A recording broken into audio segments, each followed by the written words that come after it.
नमस्कार दोस्तों। होली पर बिल्कुल बेरंग हो गया है बॉलीवुड। आखिर ऐसा क्या है जो रंगों के त्योहार पर फीकी पड़ी है बॉलीवुड की होली? वो बॉलीवुड जिसने होली को बड़े यादगार गाने दिए हैं, वो बॉलीवुड जो हमारी जिंदगी में रंग भरता है, वो बॉलीवुड जो इस बात का दावा करता है कि जिंदगी के जो नौ रस होते हैं उससे भरपूर वो कंटेंट लाते हैं, और आज से नहीं सदियों से।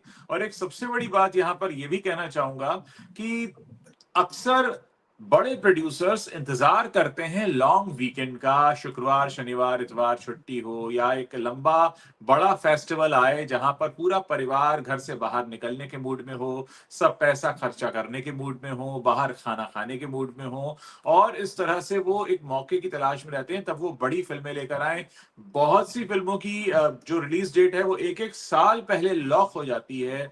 तमाम चीजें आपने देखी होंगी, आप लोग सब बॉलीवुड को बड़ा क्लोजली हमारे साथ ऑब्जर्व करते रहे हैं। लेकिन ये बड़ी हैरानी की बात है, देखिए 3-4 बड़े फेस्टिवल होते हैं हमारे देश में, होली, दिवाली, ईद, इसके अलावा हमारे राष्ट्रीय पर्व हैं जैसे 15 अगस्त, 26 जनवरी, 2 अक्टूबर। इंतजार रहता है कि भाई इस मौके पर बड़ी फिल्में आएंगी, बड़े स्टार की फिल्में आएंगी। और एक एक एक एक वक्त ये भी था जब हम कहते थे कि बॉलीवुड में माफिया काम करता है कि किसकी पिक्चर कब रिलीज होगी इस पर। लेकिन आज हम ये चर्चा करने वाले हैं कि होली पर बेरंग क्यों हो गया बॉलीवुड, क्यों ऐसा हुआ है कि कोई भी बड़ी फिल्म इस समय रिलीज पर नहीं है, किस बात की कमी है। और बहुत दिनों बाद हमारे साथ लाइव पर आए हैं रवि बुले जी। रवि जी, आपका बहुत बहुत स्वागत है। धन्यवाद उज्जवल जी। बढ़िया, अच्छा तो लगा। होली पर जो है हम बात कर रहे हैं, लंबा समय हो चुका है जी। हाँ, एक अच्छा लंबा अरसा हो गया। बीच में यूट्यूब की तरफ से भी कुछ हाँ। समस्याएं थी, और इस वजह से मैं भी लाइव नहीं कर रहा था। फिर मैंने बहुत दिनों बाद कल लाइव किया, बड़ा अच्छा रिस्पांस रहा, लोग लगातार मुझे कमेंट कर रहे थे, तो मुझे अच्छा लगा। मैंने इसीलिए बहुत अच्छा। कोशिश की है कि मैं यहाँ पर कुछ लोगों के यहाँ पे कमेंट भी शो कर रहा हूं मैं, जो लोग भी कमेंट करेंगे, और बाकी कमेंट जी। सेक्शन में तो आते रहेंगे। तो चलिए हम आपसे इस बात पर चर्चा करते हैं कि आखिर ऐसी क्या वजह है जो बॉलीवुड बेरंग हो गया है। वैसे मैं अपने दर्शकों को बता दूं कि इस बातचीत के दौरान हम एक और मुद्दा बड़ा अच्छा आपके लिए लेकर आए हैं। एक मेरे हाथ में किताब है, रवि जी की किताब पिछले दिनों मेरे हाथ में आई, और हमने इस पर चर्चा भी की। इसका होली से क्या कनेक्शन है, इसका सिनेमा घर खाली होने से क्या कनेक्शन है, इसका बॉलीवुड के बेरंग होने से क्या कनेक्शन है, ये हम आपको थोड़ी देर में बताएंगे। लेकिन पहले हम चर्चा कर लेते हैं बॉलीवुड वाले मसले पर। तो क्या लगता है रवि जी आपको, मैंने पिछले दिनों देखा था आपने अपने प्लेटफॉर्म पर बात भी की थी इसको लेकर, और तमाम लोग इस पर चर्चा कर भी रहे हैं कि इतने जी। बड़े फेस्टिवल पर खाली क्यों है बॉलीवुड? बिल्कुल, आप बहुत सही समय है इस बारे में बात करने का, और न केवल हमारे बात करने का, बल्कि जी। इस बारे में बॉलीवुड को भी सोचने का समय आ चुका है। आजकल हाँ। वर्ल्ड कप T20 चल रहा है क्रिकेट का। हम्म। तो क्रिकेट की ही भाषा में अगर मैं बात करूं तो बॉलीवुड की लाइन लेंथ बिगड़ गई है, बॉलीवुड की हाँ। टाइमिंग बिगड़ गई है। जो क्रिकेट में होता है, तो ये लाइन हाँ। लेंथ टाइमिंग जो है पूरी मतलब बिगड़ चुकी है। और जैसे टीम बिखरती है, वैसी बॉलीवुड जो है कहीं ना कहीं जो है अब बिखरा हुआ नजर आ रहा है।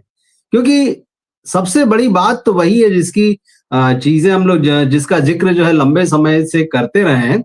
कहीं ना कहीं वो नब्ज जो है दर्शक की, वो बॉलीवुड वालों के हाथ से छूट चुकी है, और उसमें गलती किसी और की नहीं है, सिर्फ हाँ। बॉलीवुड के लोगों की है। वो इतना सेल्फ सेंटर्ड हो चुके हैं कि हाँ। अपने हाँ। से बाहर कुछ भी देखने सुनने को राजी नहीं है। पिछले जी। 25-30 सालों में ये जरूर हुआ है कि बॉलीवुड में बहुत पैसा आया है, कॉरपोरेट हो गया है, पैसे की हाँ। बरसात हुई है, पैसे का ढेर लग गया है। ये लोग ढेर हाँ। पर खड़े हुए हैं, बैठे हुए हैं। लेकिन हाँ। ये उस पैसे के ढेर पर खड़े होकर बैठकर इतने ऊपर चले गए हैं कि नीचे क्या हो रहा है इन्हें पता ही नहीं चल रहा है। तो अब इनको ये लग रहा है कि बस पैसा ही पैसा है, और पैसे से ही सब कुछ चलेगा। तो हम देखते हैं पैसे से रिलेटेड कितनी सारी बातें अभी आई है। मतलब चाहे वो फिल्मों के बजट की बात हो कि बेहिसाब तरीके से ओवर बजट हो रही है। जो फिल्म 2 करोड़ में बन जानी चाहिए, पता चलता वो 20 करोड़ में बनती है। 50 करोड़ की फिल्म 500 करोड़ में बनती है। फिर इसमें बॉलीवुड के जो सो कॉल्ड स्टार्स हैं, उनकी फीस इतनी ज्यादा हो चुकी है, मतलब वो सैकड़ों करोड़ में पहुंच चुकी है। वो कहीं काम नहीं करना चाहते। जब एक बार में एक फिल्म करने का आदमी को जो है करोड़ों में अमाउंट मिलेगा, 50 करोड़, 60 करोड़, 100 करोड़, ऐसा, तो वो क्यों काम करेगा? आम आदमी बेचारा 1 करोड़ नहीं कमा पाता है, मतलब 10 साल घिस जाए तब भी, जो इस देश की हालत है। तो ये सारा कुछ जो है ना, अपनी जड़ों से कट जाना, जमीन से कट जाना, इवन सिनेमा से भी कट गए हैं, क्योंकि सिनेमा की भी कुछ बेसिक रिक्वायरमेंट्स तो हैं, और बेसिक रिक्वायरमेंट में हम आएंगे, वही कहानी है, स्क्रिप्ट है, आ, ये सारी चीजें जो है अब सब कहीं ना कहीं गायब हो चुकी है। रीमेक बन रहे हैं, उसके बाद में सीक्वल बन रहे हैं, कहीं फ्रेंचाइजी फिल्में बन रही है। ओरिजिनलिटी की तरफ किसी का ध्यान ही नहीं है कि हम कुछ नया कहें। और उसके बाद में जो कोरोना का दौर आया, जब आपके अपनी सारी चीजें नाकाम हो रही थी और एकदम से साउथ जिस रंग में दर्शक उसको एक्सेप्ट कर रहे थे, तो आपको लगा कि नहीं, साउथ में जिस तरह की कहानियां हैं, थोड़ा लार्जर देन लाइफ है, वहां चीजें, वहां बहुत हिंसा है, बहुत लाउड है, वही सारी चीजें आप भी अपनाने लगे। तो आप पिछले 4-5 साल में देखिए कि बॉलीवुड की फिल्मों पर किस तरह से साउथ के सिनेमा की छाप दिखने लगी, दोनों के बीच में फर्क मिटता जा रहा है। तो ऐसी कई सारी चीजें हैं जो बॉलीवुड जो है गलतियां करता रहा है। और यही खबर मतलब जो 2-3 दिन पहले आई थी कि 15 साल में ये पहला मौका है जब होली पर बॉलीवुड की कोई रिलीज नहीं है। और पिछले साल हमने दिवाली पर बात की थी हम लोगों ने कि दिवाली पर भी यही हाल था, कोई खान नहीं था, कोई कपूर नहीं था, कोई कुमार नहीं था, कोई देवगन नहीं थे। और 2 फिल्में आई थी, एक मैडॉक की थी थम्मा, जो दिवाली के लायक नहीं थी, और लोगों ने हाँ जैसे तैसे, क्योंकि दिवाली में छुट्टी मनाना है तो देख ली।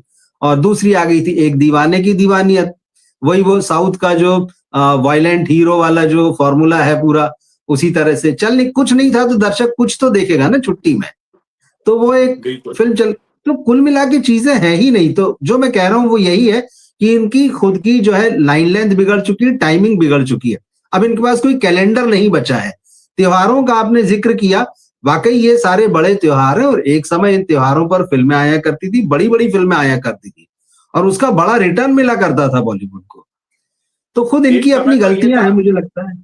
एक समय तो ये था, हमारे दर्शकों को याद होगा, दिवाली रिलीज शाहरुख खान के नाम होती थी, ईद रिलीज सलमान बिल्कुल। खान के नाम होती थी, क्रिसमस पर ये लेकर आते थे आमिर खान। तो ऐसा सबने अपने बांटे हुए थे। और अगर कोई छोटी फिल्म चाहता, कोई प्रोड्यूसर छोटी फिल्म बनाने वाला कि हम दिवाली या ईद पर रिलीज कर लें, तो उसको बहुत मुश्किल होता था, ऑलमोस्ट नहीं कर पाते थे वो। क्योंकि इनका एक बाकायदा माफिया काम करता था कि नहीं, हमारी ही फिल्म लगेगी, हम बड़े हैं, हम 100 करोड़ क्लब वाले हैं, हम 200 करोड़ क्लब वाले हैं। लेकिन आज ये लोग खुद ही मैदान छोड़ गए हैं, हार मान गए हैं, घुटने टेक गए हैं। इन्होंने अपनी हार मान ली है। देखिए, अगर हम शाहरुख खान की बात करें तो शाहरुख खान की एक फिल्म क्या फ्लॉप हुई, वो 5 साल तक मैदान छोड़कर भाग गए। ऐसा लगा कि उन्हें खुद पर यकीन नहीं रहा, या वो एक नई स्ट्रैटेजी ढूंढ रहे थे कि मैं गायब हो जाऊं तो शायद लोग मुझे देखने आ जाएं। तो ये बहुत ही कमजोर तरीका होता है किसी भी तरीके को इस तरह से फेस करने का, कि आप मैदान छोड़कर भाग जाएं। वही सलमान खान का हाल है। सलमान खान लगातार फ्लॉप फिल्में दे रहे हैं, लगातार वो इस बात को साबित कर रहे हैं कि अब वो लीग से पूरी तरह हट चुके हैं। और आमिर खान का तो मैं नाम भी नहीं लेना चाहूंगा यहाँ पर। आमिर खान तो मतलब कहां से शुरू हुए थे और क्या वो हो गए हैं। क्या वो 3 इडियट्स जैसी फिल्म उन्होंने एक जमाने में दी थी, और कहां वो लाल सिंह चड्ढा और मतलब इस तरह की फिल्मों पर अब खासकर मैं अगर बात करूं कि जो अभी 2 महीने नहीं बल्कि जनवरी हैप्पी में जो पटेल। फिल्म आई थी उनकी, हैप्पी हैप्पी पटेल पटेल। मतलब हैप्पी खतरनाक पटेल है। देखकर तो मैं इतना डिसअपॉइंट हुआ कि मुझे समझ में नहीं आया कि आमिर खान को हो क्या गया है, ये कौन सा इंट्रोडक्शन वो अपना दे रहे हैं। लेकिन दोस्तों, हम आपको बता दें कि इतनी सारी जो बॉलीवुड की मुश्किलें हैं, परेशानियां हैं, उसको दूर करने का काम तो बॉलीवुड के लोगों का है। लेकिन एक जो सबसे बड़ी बात कही जाती है कि फिल्में इसलिए नहीं चलती क्योंकि अच्छा कंटेंट नहीं होता, अच्छी कहानी नहीं होती, अच्छी कहानी मिलती नहीं है, अच्छी कहानी लिखाई नहीं जाती है, आप सिर्फ कॉपी पेस्ट करने के चक्कर में रहते हैं। ऐसे में मैं यहाँ पर जिक्र करना चाहूंगा, रवि जी की एक किताब है जो पिछले दिनों मैंने पढ़ी है, आईने, सपने और वसंत सेना। ये किताब कुछ साल पहले आई थी, लेकिन मेरे हाथ में कुछ समय पहले आई। कुछ महीने, मैं कहूँगा 2 महीने पहले शायद मेरे पास ये पुस्तक पहुंची। और उसके बाद इसमें जो 8 कहानियां हैं, 8 में से 4 कहानियां मैं पढ़ चुका हूं।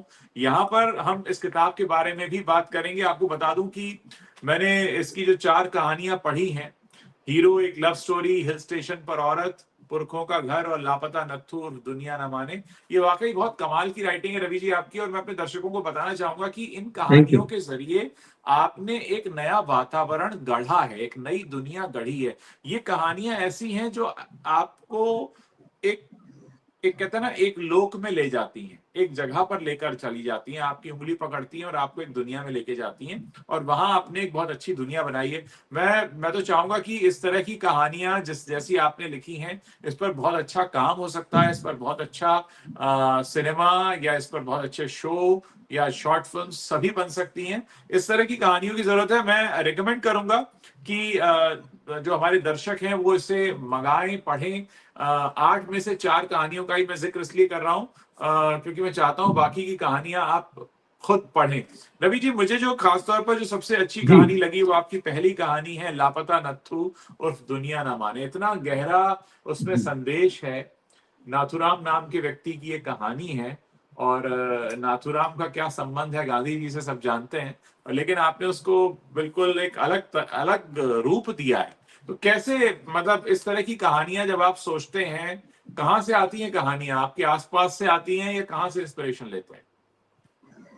कहानी आसपास से ही आती है उज्जवल जी। जी और मुझे बहुत अच्छा लगा कि आपने ये किताब पढ़ी, क्योंकि मैं खुद लंबे समय से चाहता था कि आप हम कहानियों का अक्सर जिक्र करते हैं, और हाँ तो मैं चाहता था कि आप मेरी कहानियां भी एक बार पढ़ें, क्योंकि आप बहुत किताबें पढ़ते हैं। तो जी इसलिए जो आप बात कह रहे हैं लापता नत्थू वाली, हाँ दरअसल ये कैरेक्टर, जैसे मैंने कहा ना, चीजें आसपास से ही आती हैं। और ये हाँ कहानी जो है मैंने 98 99 में लिखना शुरू की थी। मेरी जी कहानियां जो है वो सिंगल सिटिंग जैसी या उस तरह से नहीं होती कि आपने फटाफट लिख दी। अक्सर जी वो 3-3 4-4 साल 5-5 साल उस तरह से जी कहानियां मेरी लिखी गई हैं।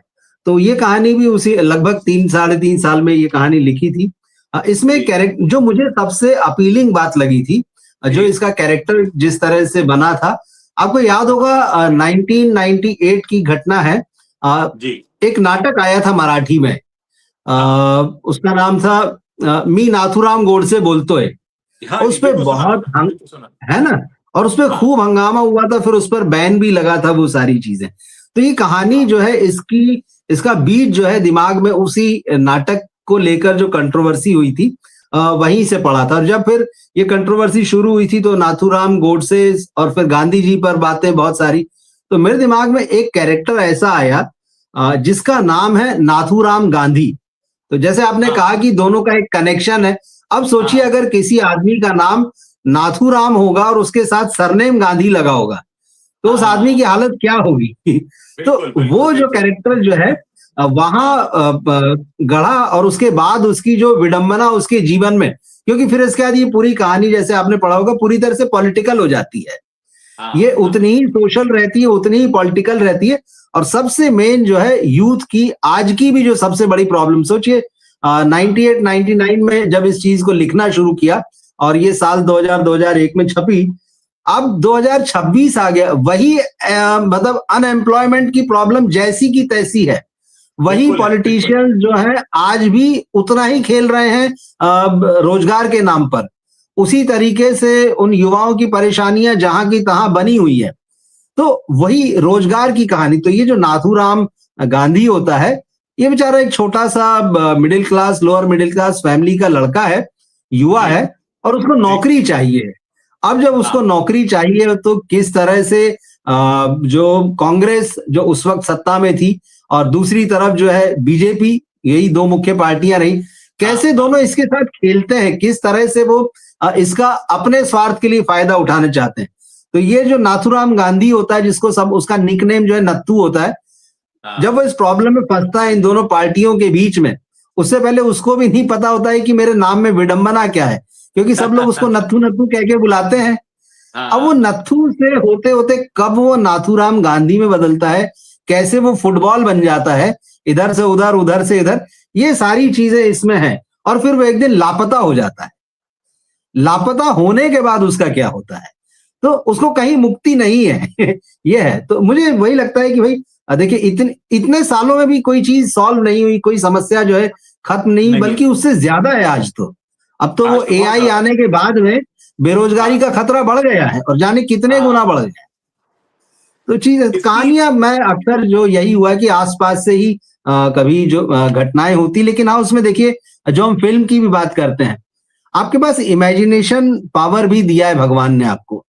हाँ आप हाँ सत्य घटनाओं पर आधारित सिनेमा बनाते हैं, सत्य घटनाओं पर आधारित कहानियां लिखते हैं, लेकिन वो रिपोर्टिंग नहीं है। जैसे ही आप कहानी की दुनिया में उतरते हैं, तो फिर आपको उसके साथ एक कल्पनाशीलता को जोड़ के उसको फिर एक नए आयाम देना चाहिए। वो हम देखते हैं फिल्मों में नहीं हो रहा है इधर, और इधर बहुत सारी कहानियों में भी नहीं हो रहा है। एक और चीज मैं कहना चाहूंगा, आपकी जो दूसरी कहानी है जिसको पढ़कर मैं बिल्कुल हिल गया, वो है जी। हीरो एक लव स्टोरी। और वो तो जी। बाकायदा एक फिल्मी कहानी है। मतलब मैं उसको फिल्म के तौर पर ही हाँ। पढ़ रहा था कि जैसे मेरे सामने वो फिल्म, मतलब उसकी बन जाएगी आराम से, उस बहुत ही बढ़िया फिल्म बनेगी उसकी। और जिस तरीके से आपने लिखी है, और वो अंत में बहुत, मैं क्योंकि कुछ भी बोलना नहीं चाहता, क्योंकि अगर जो दर्शक पढ़ेंगे तो उनको सब पूरा उनका मजा बरकरार रहना चाहिए, लेकिन मैं पर्सनली रिकमेंड कर रहा हूँ। बहुत सारे हमारे दर्शक पूछ रहे हैं क्या अमेजोन पर उपलब्ध है क्या ये, तो डेफिनेटली जी। आप इसको ऑनलाइन ढूंढें या आपको मिलेगी। बहुत अच्छी कहानियां हैं, और सबसे अच्छी बात ये बड़ी मौलिक कहानियां हैं। आपको कहीं से भी ये नहीं लगेगा कि यार ऐसा आपने कहीं कुछ पढ़ा था, क्योंकि इन 8 कहानियों की दुनिया बिल्कुल अलग है।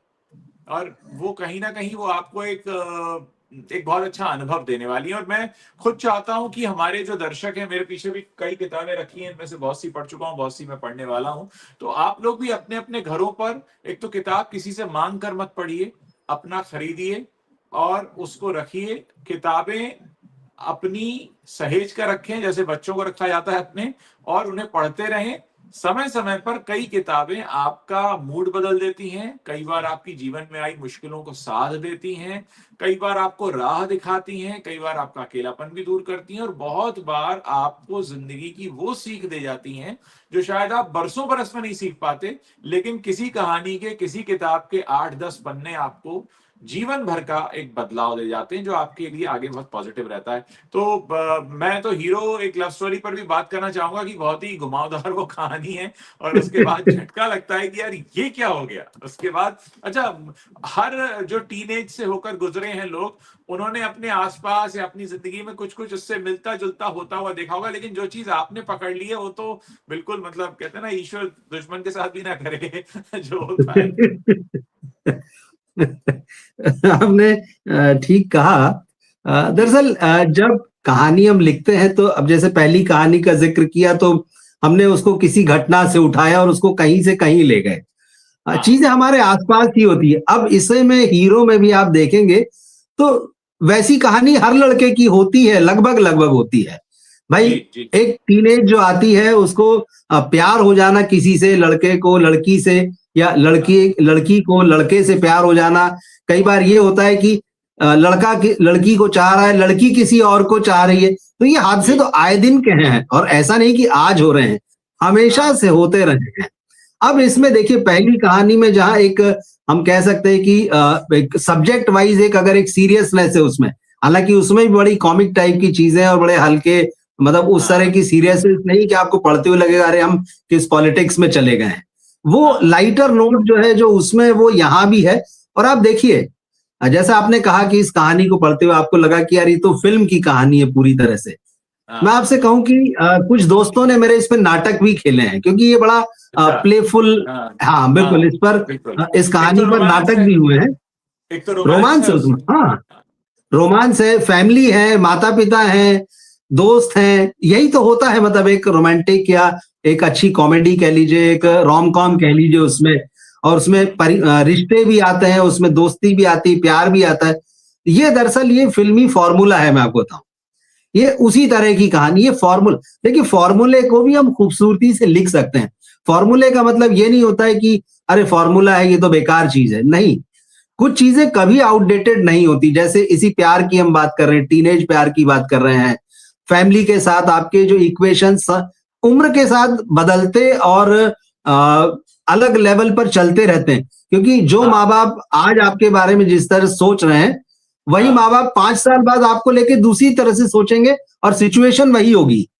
हाँ क्योंकि आपकी मैच्योरिटी, उन्होंने देखा अब आप थोड़ा ज्यादा मैच्योर हो गए हैं, उन्होंने भी समय और सोसाइटी को देखा। तो ये बहुत लाइटर नोट पे लिखी हुई लव स्टोरी है कि एक लड़का जो है, उसको अपनी ही बिल्डिंग में ऊपर उसके यहाँ कोई लड़की रहती है, उससे प्यार हो जाता है। लेकिन उस लड़की को किसी और लड़के से प्यार है, और वो लड़का जो है इस लड़के का दोस्त है, जो खुद को अपनी कहानी लिख रहा है हीरो मानकर। तो क्या चीजें होती, आपको बिल्कुल लगेगा पढ़ते हुए कह रही तो पूरा फिल्म ही चल रहा है, लेकिन लास्ट में वही चीज होती है, एक जो इसको बोलते हैं ना पंच, आपको एक नई जगह पर ले जाना, एक नया अनुभव करा देना। देखिए रोमांटिक फिल्में भी देखिए वही पसंद आती हैं, जैसे हमने सैयारा भी देखी थी, सारी चीजें वैसी, मतलब जो हम देख रहे हैं आज के समय में जैन जी और वो सब, लेकिन वो इमोशनल लेवल पर और कुछ घटनाओं के लेवल पर आपको थोड़ा सा बाकी कहानियों से अलग ले जाती है, वो रिश्तों को थोड़ा सा नए ढंग से देखना सिखाती है। तो वो चीज इसमें भी है। और जो आपने किताबों की बात कही, जैसे आपने कहा आपके पीछे बहुत सारी किताबें रखी, मेरे भी रखी हैं। आपके पीछे तो बहुत रखी हैं। हाँ। जी, तो बहुत सारे दोस्त ऐसे पूछते भी हैं कि अच्छा सारी किताबें आपने पढ़ ली है क्या? तो मेरा सवाल, मतलब उसमें ये जवाब रहता है, मैं नॉर्मली किताब पढ़ने के बाद ही रखता हूँ पीछे। मेरे लेफ्ट और राइट भी किताबें रखी हुई बहुत सारी, जो सोफे रखे उस पे, तो मैं मंगाता हूँ। ऐसा नहीं कि कई बार होता है ना, हम लोगों के दिमाग में ये होता है किताब मंगाई तो उसे पढ़ ही लेना है और अभी पढ़ लेना, अगर नहीं पढ़ी तो अरे पैसा बर्बाद हो गया, ऐसा बिल्कुल नहीं है। 6 महीने से एक किताब मंगाई हुई मैंने रखी, मुझे मिल गई, मुझे पढ़ना थी, अब मैं उसको तब तक पीछे नहीं रखूंगा शेल्फ में जब तक वो मैं उसको पढ़ नहीं लूंगा। तो कई किताबें, दर्जनों किताबें जो मंगा के रखी। तो जो दर्शक ये सोचते हैं हमारे साथी की अरे किताब मंगाई तुरंत ही पढ़ लेना, ऐसा नहीं है। जो किताब मैंने मंगा के रखी है, मुझे पढ़ना है, वो लिस्ट में है, और कभी किसी दिन ये होता है कि अचानक मिलता है अब इस किताब को पढ़ना शुरू करना है। अब अगर मैं 6 महीने बाद के लिए मैं इंतजार करूं कि जब मन होगा, जब समय मिलेगा, तो वैसा नहीं है। और किताब का इन्वेस्टमेंट जो मुझे लगता है कि one of the best investment है। सबकी अपनी अपनी लाइफ में जरूरतें होती, लेकिन किताबें वो इन्वेस्टमेंट है जिसको, जैसे आप छोटी छोटी बचत होती ना, बिल्कुल, जो रिकरिंग डिपॉजिट जैसी होती है कि चलो ठीक है महीने में 200 रुपए डाल देंगे, चलते रहेंगे, पता नहीं चलेगा। मुझे लगता है सेम जो है बुक्स के साथ है, क्योंकि बुक्स जो है हर महीने कुछ किताबें खरीदना, एक छोटा अमाउंट। अब ठीक है, देखिए क्योंकि हम बाजार जाते हैं, या इवन अब तो बाजार से भी खाना घर में मंगा लेते हैं, तो 500-1000 रुपए का बिल जो है बड़ा नॉर्मल होता है, मतलब किसी के लिए भी एक नॉर्मल फैमिली की बात कर रहा हूं मैं।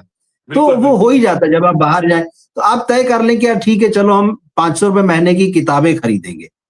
और ऐसा वो बहुत बड़ा, और वो इन्वेस्टमेंट है मैं कह रहा हूं, क्योंकि अगर एक फैमिली में अगर 4 मेंबर है, 5 मेंबर है, तो अगर एक किताब मंगाई तो वो 4 लोगों और 5 लोगों के पढ़ने के लिए है, धीरे धीरे, है ना? तो जब आपका मन हो आप उसको पढ़ें, उसके बारे में बातें करें, डिस्कशन करें, क्योंकि यही चीजें जो है थोड़ा सा अब आपको जीवन में एक, जो सब कुछ चल रहा है हमारे आसपास, जिस तरह से मोबाइल हमारी दुनिया में हावी हो गया है, इंटरनेट या बाकी उसके थ्रू जितनी चीजें आ गई है, या खबरें जो बहुत सारी है, ये आपको उन सब जो आपको बहुत मैकेनिकल बना रही, बड़ा मशीनी बना रही है आपकी सोच को भी। लेकिन किताबें जो है ना, वो आपको थोड़ा सा उससे हटाकर जो आप मनुष्य हैं ये एहसास दिलाती हैं, अभी भी दिलाती है मुझे लगता है। तो थोड़ा सा हमको मशीनों से और जो सारा बहुत रेडीमेड जो मिल रहा है, एक रेडीमेड मतलब जो हमको थॉट प्रोसेस मिल रहा है, ऐसे ही सोचिए, ऐसे ही देखिए। आजकल जितनी खबरें आती है या नेट पे जो चीजें होती है, जो वीडियो होते हैं, वो आपको कहीं ना कहीं डायरेक्ट इनडायरेक्ट इस तरह से धकेलते हैं कि आप तो ऐसे ही सोचिए। लेकिन किताबें वो है जब आप खुलेपन से दूर ले जा रहे हैं, वो दूर ले जा। किताबें क्या करती, किताबें आप चुपचाप शांति से एक कोने में बैठकर पढ़ते हैं, तो आपका थॉट प्रोसेस जो है ना वहां काम करना शुरू करता है। आप उन किताबों को पढ़ते हुए सोचना भी शुरू करते हैं। तो किताबें मुझे लगता है बचाएंगी आपको आने वाले समय में। बहुत अच्छी बात आपने कही है। हिल स्टेशन पर औरत, वो भी मुझे अच्छी लगी, और वो भी किसी फिल्म से कम नहीं है कहानी।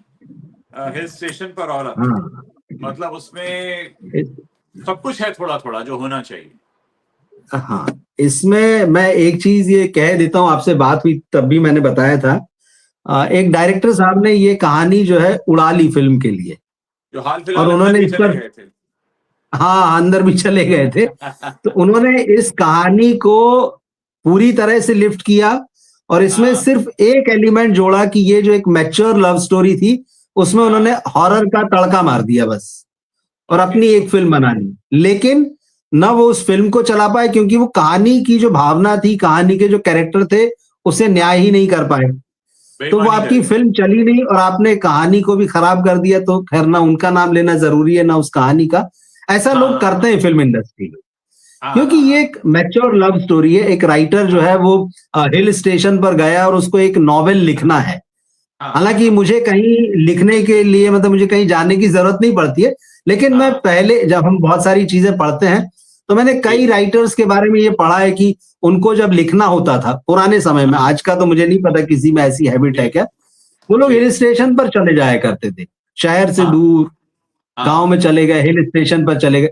तो यहाँ हाँ, भी वही है कि एक जो राइटर है उसको बहुत दिन से उसने कुछ लिखा नहीं और उसको नया नॉवेल लिखना है, तो वो चला जाता है हिल स्टेशन पर और वो जिस जगह पर जाके रुकता है, जिस मोटेल होता होटल होता है वहां पे, तो वहां पे उसकी जो ओनर होती है वो एक लेडी होती है और उसका पति जो है अब नहीं है।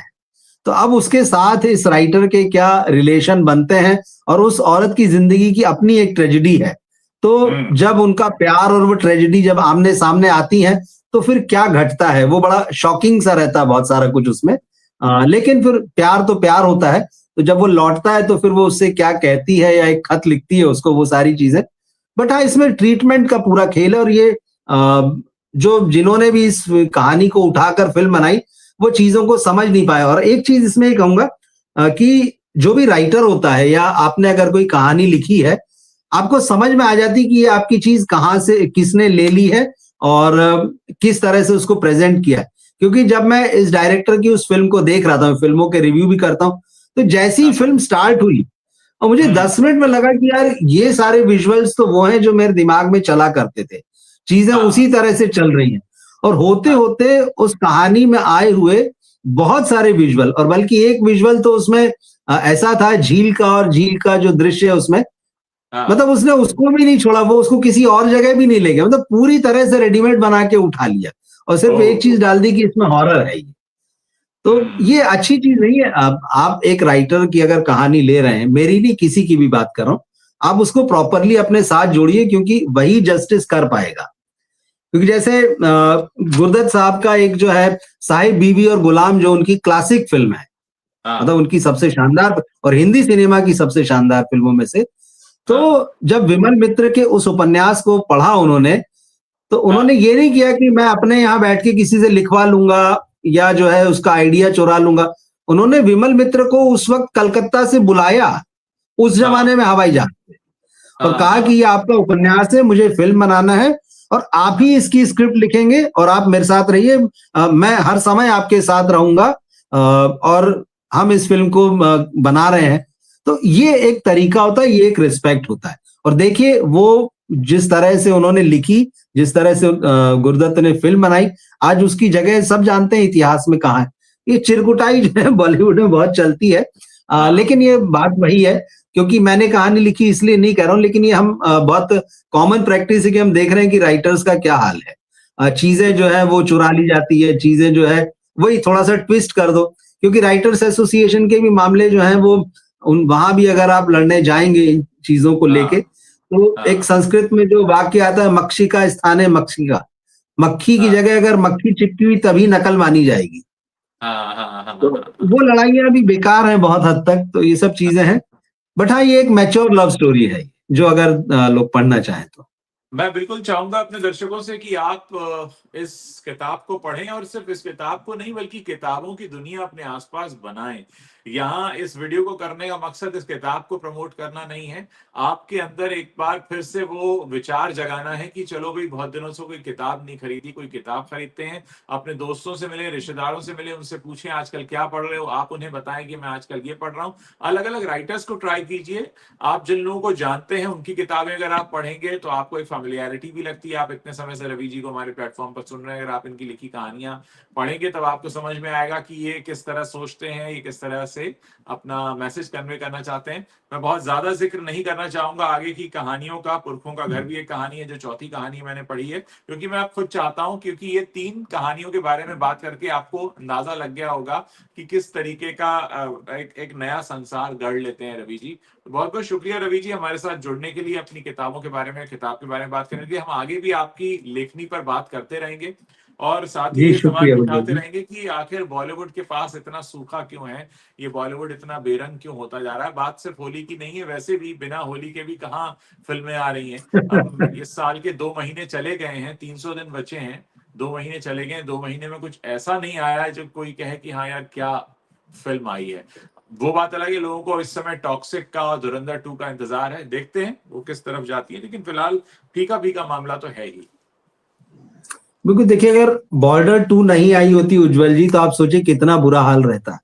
बिल्कुल। मतलब इन 2 महीनों में एक ही हाँ, फिल्म है जिसके बारे में आप कह सकते हैं कि हाँ कुछ कमाई हुई है या बॉक्स ऑफिस पर पैसा आता हुआ दिखा है। हाँ, नहीं तो हाँ, जो धुरंधर 5 दिसंबर को रिलीज हुई थी, उस 5 हाँ, दिसंबर से लेके 19 मार्च को अब जो उसका पार्ट 2 रिलीज होने वाला है, आप देख बिल्कुल। लीजिए पूरी फिल्मों का लाइनअप।